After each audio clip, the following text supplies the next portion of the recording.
دل کی گہرائی سے عرض کرتا ہوں اب تو بڑا سخت وقت آ گیا۔ اب چونکہ اب تو کیمرے کی آنکھ آئی ہے تو وہ زخمی بچے دیکھے نہیں جاتے، وہ تڑپتی مائیں دیکھی نہیں جاتی، وہ سسکتی اور آواز دیتی بیٹیاں سنی نہیں جاتی۔ وہ آوازیں ایسی ہیں جیسے وہ رات کے سناٹوں میں چیخیں بن کے لوگوں کو جگایا کریں گی۔ خدا را کچھ جرم ایسے ہوتے ہیں جن کی سزائیں بڑی سخت ہوتی ہیں، جن کی معافی بڑی مشکل سے ہوتی ہے۔ اپنے اندر جذبہ ایمانی پیدا کریں۔ اور میرے دوستو، بستر پر بھی تو لوگ ماری جایا کرتے ہیں نا۔ اپنی زندگی رسول اللہ صلی اللہ علیہ وسلم کے دین کے نام کرو۔ جذبہ جہاد، شوق شہادت اور عشق رسول، یہ عناصر ہیں جو امت مسلمہ کو پیروں پر کھڑا کریں۔ 2 منٹ کے لیے سوچو، امت اگر اسی طرح کٹتی رہی، پریشان رہی، دکھتی رہی اور باری باری کر کے، اقبال نے کیا کہا تھا؟ اس نے کہا تھا وطنوں میں، انہوں نے کہا تھا کہ ان تازہ خداؤں میں بڑا سب سے وطن ہے، جو پیرہن اس کا ہے وہ مذہب کا کفن ہے۔ عزیز دوستو، جن لوگوں کی منزل ہوتی ہے نا، جو لوگ طے کر لیتے ہیں ہم نے کہیں پہنچنا ہے، تو پھر سفر جب کرتے ہیں نا، ہم طے کرتے ہیں کہ آج مجھے فیصل آباد، لاہور کسی جگہ جانا ہے، تو پھر رستے میں یہ تھوڑی دیکھا جاتا ہے کہ سپیڈ بریکر کتنے آئے، تو یہ تھوڑی دیکھیں گے کہ راہ کے اندر چنگچی رکشے، گاڑیاں اور باقی چیزیں کتنی آئیں۔ سفر کا تعین کریں اور سفر شروع کرتے رہیں۔ بس میلاد کی محافل میں اور خوبصورت جگہوں میں کوئی تلخی والا بعض اوقات کام ہو بھی جائے تو تلخ ہونا نہیں، لینا مزہ ہی ہے۔ سمجھ میں آئی بات؟ اللہ تعالیٰ آپ کو خوش رکھے، اس کا بھی لطف ہی حاصل کرنا ہے اللہ کے فضل سے۔ دنیا میں پریشان وہ بندہ ہوتا ہے جو ذہنی طور پر، نفسیاتی طور پر الجھ جاتا ہے۔ آپ نے الجھنا نہیں، محبت سے بیٹھنا ہے۔ چند ایک باتیں عرض کرنی ہیں، اس بات میں کوئی شک نہیں، ایک ذرا کم کر دینی، اس میں کوئی شک نہیں کہ ایمان نام ہے حضور کی محبت کا۔ محبت مصطفیٰ کریم صلی اللہ تعالی علیہ وسلم ایمان کی جان ہے،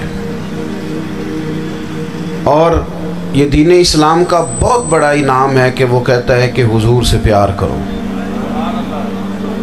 اس لیے کہ جب نبی پاک سے محبت ہو جاتی ہے تو زندگی ویسے ہی آسان ہو جاتی ہے۔ اے عشق تیرے صدقے جلنے سے چھٹے سستے، جو آگ بجھا دے گی اب وہ آگ لگائی ہے۔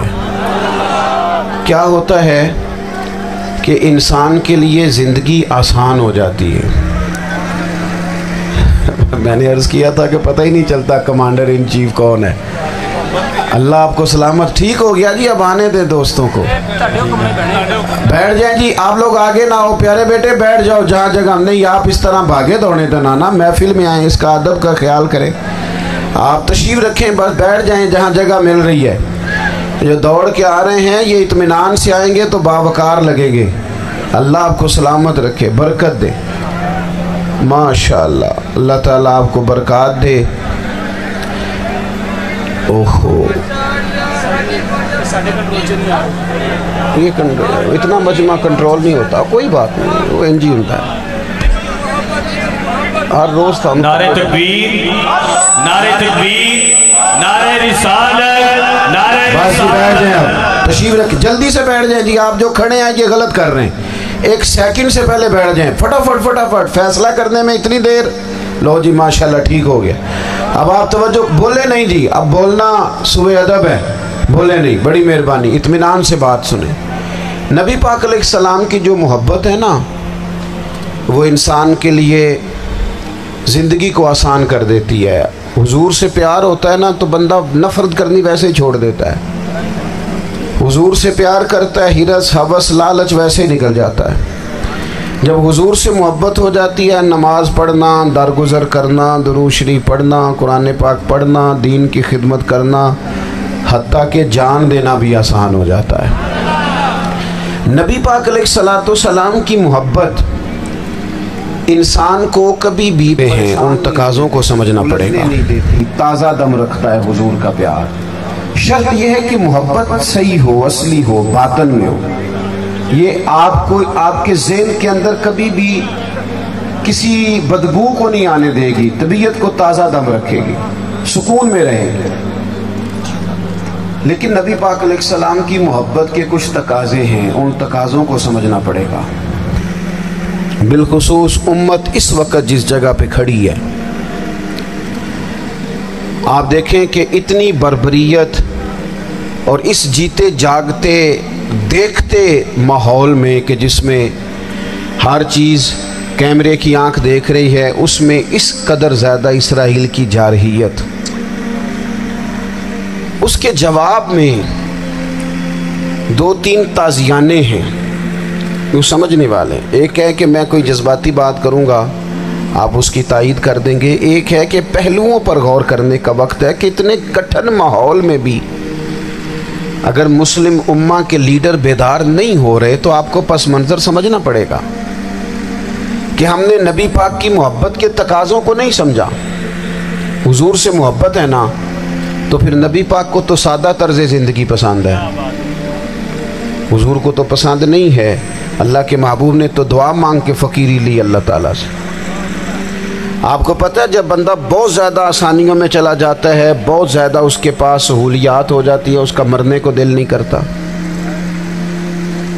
خود نبی پاک علیہ السلام نے فرمایا قیامت کے قریب کافر تم پر جھپٹیں گے جس طرح بھوکے لوگ کھانے پر جھپٹتے ہیں.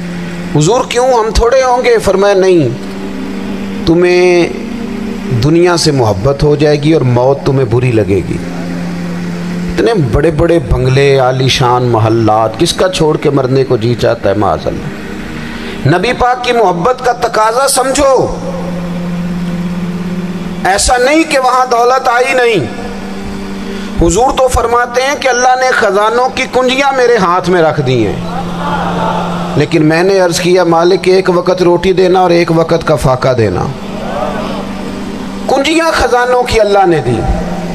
جب تک آپ اپنا طرز زندگی، یہ جو بہت دنیا کا پیار ہے نا، بہت زیادہ مرنے کی ہرس، یہ بہت زیادہ جینے کی ہرس، تو اللہ تعالیٰ نے قرآن پاک میں یہودیوں کا طریقہ بیان کیا کہ وہ کبھی مرنے کی تمنا نہیں کریں گے کیونکہ جینے کی ہرس رکھتے ہیں. نبی پاک علیہ السلام کے غلاموں، طرز زندگی جب تک سادہ نہیں ہوتا اور جب تک یہ دنیا کے جھمیلوں سے کسی کو دولت دے کر پیچھے کر دیا جاتا ہے، کسی کو عہدہ دے کر چپ کرا دیا جاتا ہے، کسی کو اقتدار دے کر چپ کرا دیا جاتا ہے. رسول اللہ صلی اللہ علیہ وسلم کے سچے غلام، انہیں ایک بات کی سمجھ آ گئی تھی کہ ہمیں ہمارے رب نے کہا ہے قل ان کنتم تحبون اللہ فاتبعونی یحببکم اللہ. اے محبوب آپ ان سے فرما دیں اگر رب سے محبت کرنا چاہتے ہیں تو آپ کی پیروی کریں، اللہ خود ان سے محبت فرمائے گا. جب رب بھی ان کا ہو جائے گا، جب رب بھی ان کا کی محمد سے وفاتوں نے تو ہم، یہ جہاں چیز ہے کیا، یہ لوح و قلم تیرے ہیں، اس کا کیا مطلب ہوا؟ لوح و قلم، قلم لکھتی ہے نا تقدیریں، مقدر فیصلے، تو لوح و قلم تیرے ہیں، اس کا مطلب یہ ہے کہ پھر رب کریم تیرے اوپر فضل کرے گا اور وہ جن فیصلوں کی امت کو دیانت سے چاہت ہے اللہ اپنے فضل سے وہ فیصلے فرمائے گا. جب تک زندگی حضور کی غلامی کی طرف نہیں جاتی وہ اللہ تعالیٰ کی تائید نہیں پاتی. حضرت عبداللہ ابن حذافہ رضی اللہ تعالیٰ عنہ کو رومیوں نے قید کر لیا تھا، اور جب رومی آپ کو قید کر رہے تھے، پکڑ رہے تھے، جنگ میں کچھ موڑ ایسا آ گیا کہ بظاہر مسلمانوں کے قدم پیچھے ہٹ رہے تھے، تو 1000 آدمی نے، 100 آدمی نے مل کے آپ کے گرد گھیرا ڈالا اور بڑی مشکل سے آپ کو گرفتار کیا. جب بادشاہ کے سامنے لے گئے نا تو بادشاہ سے اس کا سپہ سالار کہنے لگا کہ بندہ ضائع کرنے والا نہیں. یہ بات سمجھیں آپ، ہماری طبیعت کے مطابق جو بندہ پورا نہیں اترتا ہم ضائع کر دیتے ہیں. حالانکہ اگر آپ کو مخالف صف میں بندہ کام کا نظر آئے تو آپ غور فرمائیں کہ یہ ہمارے قافلہ محبت میں کیسے شامل ہو سکتا ہے. اس کے لیے جد و جہد کریں تاکہ اس سے کام لیا جا سکے. اس نے کہا روم کے بادشاہ نے, بندہ ضائع کرنے والا نہیں, وزیر نے کہا بادشاہ سے, اس نے کہا کیا کریں, کچھ ایسا کریں کہ یہ معاذ اللہ ہمارے دین میں آ جائے. اور قرآن مجید نے واضح کہہ دیا ہے کہ یہودی اور عیسائی تم سے راضی نہیں ہو سکتے حتی تتبع ملتہم, جب تک کہ تم ان کے دین کی پیروی نہ کرو. ان کو کسی طریقے سے معاذ اللہ عیسائی بنایا جائے. تو بادشاہ کہنے لگا 2-3 چیزیں ہیں جس سے کوئی بندہ بھی خریدا جا سکتا ہے, کر لیتے ہیں بات. اس نے سب سے پہلے حضرت عبداللہ ابن حذافہ سے کہا کہ جتنے پیسے آپ کہیں گے آپ کو ملیں گے, آپ اس دین میں آ جائیں معاذ اللہ.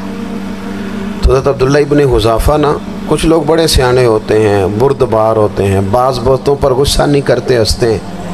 حضرت عبداللہ ابن حذافہ ہنس پڑے, فرمانے لگے تجھے کس نے بادشاہ بنایا, تو بڑا بیوقوف آدمی ہے. اس نے کہا کیا مطلب؟ فرمانے لگے نادان, میں تو تلوار لے کے میدان میں آیا ہوں, مجھے دولت کمانی ہوتی میں تجارت کرتا, میں تجارت نہیں کر رہا, میں تو شہادت کے لیے نکلا ہوا ہوں. اور تو مجھے کہہ رہا ہے پیسے لے لے, کو عقل کی بات کر. اس نے دوسری بات کی, اس نے کہا کہ میں بادشاہ ہوں, میرے نیچے جتنے بھی عہدے ہیں, وزیر, مشیر, وزیر خزانہ, جو آپ عہدہ کہیں گے آپ کو دے دیا جائے گا, آپ اس طرف آ جائیں. تو حضرت عبداللہ ابن حذافہ کہنے لگے پھر کہتا ہوں تو بڑا نادان ہے. فرمانے لگے میں حضور کا صحابی ہوں, اور صحابی ہونے سے بڑا عہدہ دنیا میں ہے ہی کوئی نہیں. صحابہ وہ صحابہ جن کی ہر صبح عید ہوتی تھی, خدا کا قرب حاصل تھا, نبی کی دید ہوتی تھی. کہا تو مجھے لالچ دے رہا ہے. اب انہوں نے ایک نئی چال چلی. وزیر کہنے لگا کہ میں ایک اور طرح سے معاذ اللہ کوشش کرتا ہوں پگھلا دینے کی. آپ اندر کمرے میں قید تھے تو وہاں ایک خاتون کو بنا سوار کر بھیج دیے گا. دوستو یاد رکھنا, تگڑا اور مضبوط جوان پتہ کون ہوتا ہے؟ جس کی نظریں پوری طرح اس کے کنٹرول میں ہوں. یہ علامت جوانی ہے. جس آدمی کا پوری طرح, 2 لوگ دنیا میں کبھی کوئی کارنامہ سر انجام نہیں دے سکتے, ایک جو حرام کھاتا ہو, ایک جس کی نظر ناپاک ہو. محمد بن قاسم جب یہاں آئے تھے نا تو ایک دن بڑے پریشان تھے. تو ایک بزرگ کہنے لگے آپ کیوں پریشان ہیں؟ کہنے لگے راجہ دہر سے مقابلہ ہے, اور ہماری فوج تو سندھ کے رستے بھی نہیں جانتی, زبان بھی نہیں جانتی, لڑیں گے کیسے؟ 2-4 دن کے بعد ان بزرگوں کی دوبارہ محمد بن قاسم سے ملاقات ہوئی تو بڑے خوش تھے. کہا اب آپ کیوں خوش ہیں؟ کہنے لگے وہ میرا مقابلہ نہیں کر سکتا, میں نے تحقیق کر لی ہے. کہا کیوں؟ کہنے لگے نظر کا گندہ ہے, اور جو نظر کے گندے ہوتے ہیں وہ میدانوں میں ٹھہرا نہیں کرتے. میدان کے لیے نکلنے کے لیے پاک جوانی کی ضرورت ہوتی, تطہیر مزاج ہونا ضروری ہوتا ہے, پاکیزہ افکار اور سچی اور سچی ستھری سوچوں کا ہونا ضروری ہوتا ہے.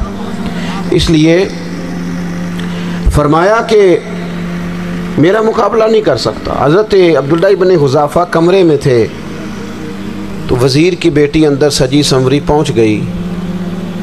جیسے ہی آپ نے اس کفر کی چال کو دیکھا تو تیمم کر کے نفل شروع کیے. وہ ساری رات بیٹھی رہی, رب کا بندہ ساری رات عبادت کرتا رہا. عبادت بڑا سہارا ہے, مصلی بڑا سہارا ہے اللہ کے بندوں. صبح دروازہ کھولا, وزیر نے اپنی بچی سے پوچھنا چاہتا تھا رزلٹ کیا نکلا, تو وہ کہنے لگی پیچھے ہٹ جا, اب تیرا میرا تعلق کوئی نہیں, میں نے نبی پاک کا کلمہ پڑھ لیا. اس نے کہا میں نے بھی زمانہ دیکھا ہے, پر یہ کیا لوگ ہیں, کستوری کے بنے ہوئے, سندل سے دھلے ہوئے, کہ میں ساری رات کمرے میں رہی اور 100 اور 1000 آدمی جس جوان کا مقابلہ نہ کر سکے, اتنا طاقتور جوان کمرے میں رہا اور اسے نظر اٹھا کے نہ دیکھا. او کچا رنگ للاری والا جڑا چڑھدا تے لیندا رہندا ہے, اے عشق تیرے دا رنگ محمد چڑھیا پھر نہیں لیندا. میں کہا ایک دفعہ نظر اٹھا کے نہیں دیکھا, کمال ہو گئی. اتنے بڑے لوگ, اتنی بڑی سعادت مندی، فیروز بختی، معاملہ فہمی حد ہو گئی۔ اللہ اکبر۔ دوستو بادشاہ جب پوری طرح ہار گیا نا، اس نے کہا مار دو۔ تیل گرم کیا ایک کڑاہی میں، اور جب آپ کو اس میں ڈالنے لگے تو آپ کی آنکھوں میں آنسو آ گئے۔ بادشاہ کا خیال ہوا شاید نرم ہو گئے ہیں، کہنے لگا روئے کیوں؟ فرمانے لگے سوچتا ہوں جان ہی ایک ہے، کتنا مزہ ہے اس کی راہ میں جان دینے کا، کتنی لذت ہے اس کے نام پر مرنے میں، کتنا لطف ہے۔ جے تو چڑھیا اتے دار بھی نہیں تے جے تو وکیا عشق بازار بھی نہیں تے ایڈا سستا سودا پیار بھی نہیں تے ایڈا سستا لبدا یار بھی نہیں۔ کئی جنگل گانے پیندے نہیں، کئی دوزخ لنگنے پیندے نہیں، جے وہ اس ملوں بھی مل جاوے ایدوں سستا ہور بپار بھی نہیں تے کچھ سمجھ نہ آوے لوکانوں وہ کادے نال شہید کرے۔ ڈٹھی یار دے ہاتھ تلوار بھی نہیں پر او دا خالی جاندہ وار بھی نہیں۔ کہنے لگے ایک جان ہے نا، تو دل کرتا ہے ہزاروں ہوتی تو ایک ایک کر کے محبوب کے نام پہ قربان کرتا، جب میرے پاس ہے ہی ایک، کروں کیا؟ حضرت عبداللہ ابن حذافہ رضی اللہ تعالیٰ عنہ جب روئے اور بادشاہ نے یہ بات سنی تو بادشاہ اٹھ کے کھڑا ہو گیا، سارے وزیروں مشیروں کو کہنے لگا تم نے کہا تھا نا بندہ ضائع کرنے والا نہیں، یہ بھی ضائع کرنے والا نہیں۔ کہنے لگا میرا ماتھا چومو، تم جیسے لوگوں کو قتل نہیں کرنا چاہیے، آزاد کرنا چاہیے۔ عزیز اپنی زندگی سے نا یہ بہت زیادہ ہرس، ہوس، طمع، اور یہ کسی بات کی بھی ہو، ہرس صرف پیسوں کی نہیں ہوتی ہے، شہرت کی بھی ہوتی ہے، یہ بیماری انسان کو اقتدار کی بھی ہوتی ہے، تعریف کی بھی بیماری ہوتی ہے، یہ سارے نقص ہوتے ہیں لوگوں کو، اور معاذ اللہ بعض جبوں کبوں کے اندر بھی ہوتے ہیں، وہاں بھی پنپتے ہیں۔ اپنی زندگی جب تک اس سادگی میں نہیں لاؤ گے جو رسول پاک نے عطا فرمائی ہے، جب لوگ آسانیوں میں پوری طرح الجھ گئے تو پھر وہ دور ہوئے اور کفر چڑھ گیا۔ دوسری بات، اللہ کے محبوب صلی اللہ تعالی علیہ وسلم کی محبت ہم سے تقاضا کرتی ہے کہ ہم اس مشن کے لیے کام کریں جس مشن کے لیے رسول پاک نے کام فرمایا ہے۔ ہم سارے کام بڑے مضبوطی سے، سوچ سمجھ کے، تدبر سے، حکمت سے، تقاضوں کو مد نظر رکھتے ہوئے کرتے ہیں سارے کام۔ دین کے کام میں ہمارا مزاج نہیں ہوتا، او ہو جائے گا جی، آپ بسم اللہ پڑھیں جی، شروع کریں جی۔ آپ تقاضوں کو سمجھیں، چیزوں کو دبائیں نہیں، چیزوں پر غور کریں۔ کسی کے ذہن کی سطح پر سوال ابھرتا ہے، اس کا تسلی بخش جواب دیں۔ اپنی زندگی میں دین کے کام کے لیے اپنے آپ کو وقف کریں، اور دین کے کام کے بہت سارے پہلو ہیں۔ ہزاروں لوگوں کو قرآن پاک ٹھیک پڑھنا نہیں آتا، ہزارہ لوگ ہیں جو قرآن مجید کے مطالب سے آگاہ نہیں ہیں، دین کی بنیادی ضروریات سے لوگ نابلد ہیں۔ میں آپ کو کس طرح یہ بات سمجھاؤں کہ ہزاروں کی تعداد میں طلاقیں اس لیے ہوتی ہیں کہ مردوں کو طلاق کے مسئلے نہیں آتے، انہیں پتہ نہیں ہے کہ مجھے حقوق زوجین کے معاملے میں کیسے چلنا۔ ڈھیر سارے گھروں میں تباہی اس لیے ہے کہ تربیت اولاد کا دینی منہج ہمیں نہیں پتا۔ اپنا حصہ ملائیں دین کے کام میں۔ ایک آدمی کو اگر تو نمازی کرنے میں کامیاب ہو گیا، تیری زندگی بدل گئی۔